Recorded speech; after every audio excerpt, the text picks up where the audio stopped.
La série de conversations Footprint présente des discussions et des points de vue d'anciens leaders du milieu professionnel et commercial, partageant leurs expériences sur des questions clés de leadership qui pourraient être utiles aux professionnels et aux entrepreneurs qui œuvrent pour le Seigneur dans leur environnement de travail et sur le marché.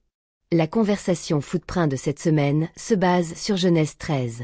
Chaque jour, nous faisons face aux défis du compromis et de la résolution des conflits dans nos lieux de travail et dans nos affaires.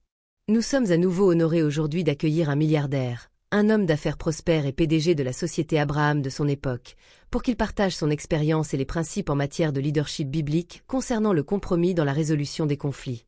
Il est accompagné de son neveu. Grand-père Abraham et Monsieur Lowe, nous vous souhaitons la bienvenue aux conversations Footprint. Comme toujours, nous sommes heureux d'être ici.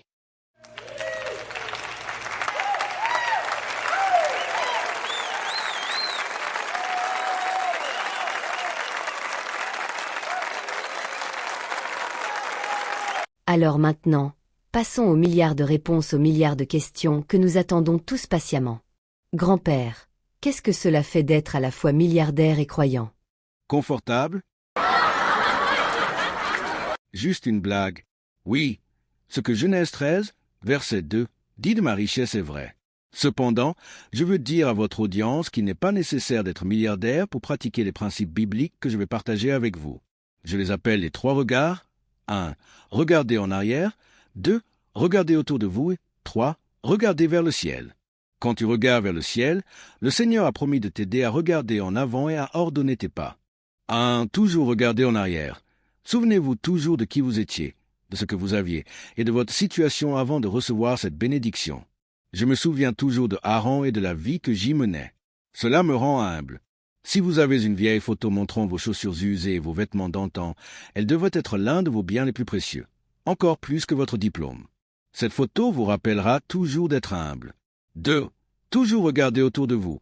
Regardez votre famille, votre entourage, votre communauté, votre église, votre lieu de travail ou votre environnement professionnel. Vous êtes bénis pour être une bénédiction pour les autres. J'en parlerai davantage plus tard. 3. Toujours regarder vers le ciel. N'oubliez jamais la source de vos bénédictions. Le jour où vous oublierez la source marquera votre déclin. N'oubliez jamais de toujours vous rappeler. Quelqu'un peut-il terminer cette phrase pour moi? N'oubliez jamais de vous rappeler que c'est le Seigneur votre Dieu qui vous donne la force d'acquérir la richesse, selon Deutéronome 8, 18. Incroyable! Toujours regarder en arrière, toujours regarder autour de vous, toujours regarder vers le ciel. Ce sont ici les paroles du PDG et milliardaire. Applaudissons-le, s'il vous plaît. Alors, comment ces 3 regards ont-ils influencé votre décision de faire un compromis? Regardez toujours autour de soi. Vos bénédictions doivent apporter des bénédictions aux autres et non des difficultés et des frustrations. Et il ne s'agit pas toujours d'argent. Dans mon cas, mes employés étaient constamment en conflit, stressés et en conflit avec les employés de l'eau au sujet de l'eau, des terres fertiles et des pâturages luxuriants pour notre agriculture, notre bétail et nos moyens de subsistance. Pourquoi devrais-je profiter de la richesse alors que mes employés doivent retourner chez eux et dans leur famille en colère et des blessures émotionnelles causées par les conflits? C'est exactement ce dont parle le poème narratif Conscience du compromis du Kando Leader Network dans Genèse 13. Le public devrait le consulter. Il dit: silence. Liens brisés, cœurs glacés, regards envieux, langues empoisonnées, pieds ensanglantés. Exactement. Pendant que l'eau et moi profitions de la richesse, nos employés étaient à couteau tiré. Les liens familiaux et amicaux étaient rompus, et ils s'entretuaient littéralement avec des mots durs et empoisonnés.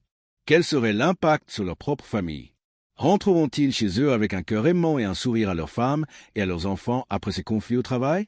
Si vous regardez autour de vous, vous ne penserez pas seulement à vous et à vos intérêts, comme on ne veut l'expliquer dans la première partie sur les opinions du monde concernant les compromis et les conflits. Vous penserez aussi aux foyers et aux familles qui sont déchirés à cause des conflits dans lesquels vous êtes impliqués. Vos bénédictions doivent apporter des bénédictions à ceux qui vous entourent. C'est ce qu'on appelle l'impact. Très instructif, grand-père. Permettez-moi de lire les 2 premières lignes de la 3e strophe du poème basé sur votre expérience de Genèse 13. Nos chemins qui se séparent se rejoignent, nos têtes qui se heurtent en paix se lient. Je te cède mon droit, choisi en premier, car les yeux de ma conscience voient au-delà. Oui, il faut voir au-delà de la situation présente. Les conflits auxquels vous êtes confrontés ont des impacts bien au-delà de vous et de votre adversaire. Il touche aussi votre foyer, votre famille, vos collègues dans votre lieu de travail ou dans votre milieu professionnel. Demandez-vous, ces impacts glorifient le Seigneur? Très profond. Les 2 dernières lignes de la même strophe disent « Les yeux fixés sur des valeurs éternelles, plus précieuses que la richesse, je cède avec grâce. Car celui qui change les déserts en champs fertiles est à moi, et en lui je me soumets. » Cela va à l'encontre de la vision mondaine du compromis que mon neveu Lo vous a expliqué dans la première partie, selon laquelle le compromis est synonyme de faiblesse et de défaite. Il semblait que j'avais tout perdu en laissant Lo choisir les terres fertiles. Mais en regardant en arrière, je me souviens que je n'avais même pas 1% de cette richesse lorsque j'étais à Haran.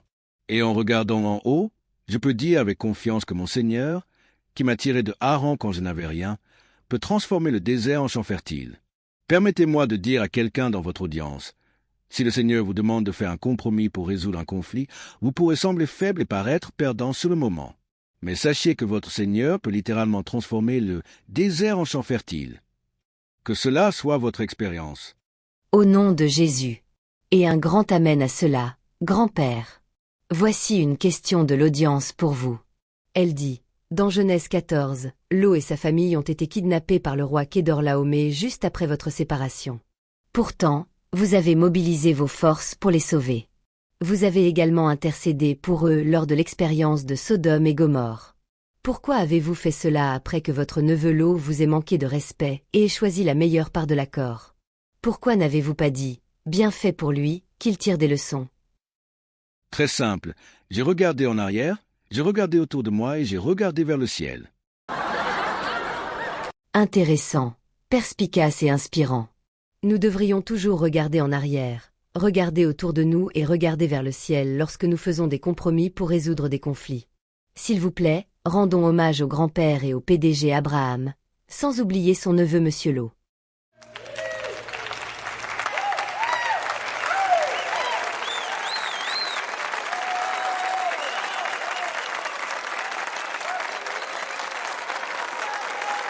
Si la série de conversations Footprint a été une bénédiction pour vous, veuillez la transmettre à d'autres personnes pour qu'elle soit une bénédiction pour d'autres.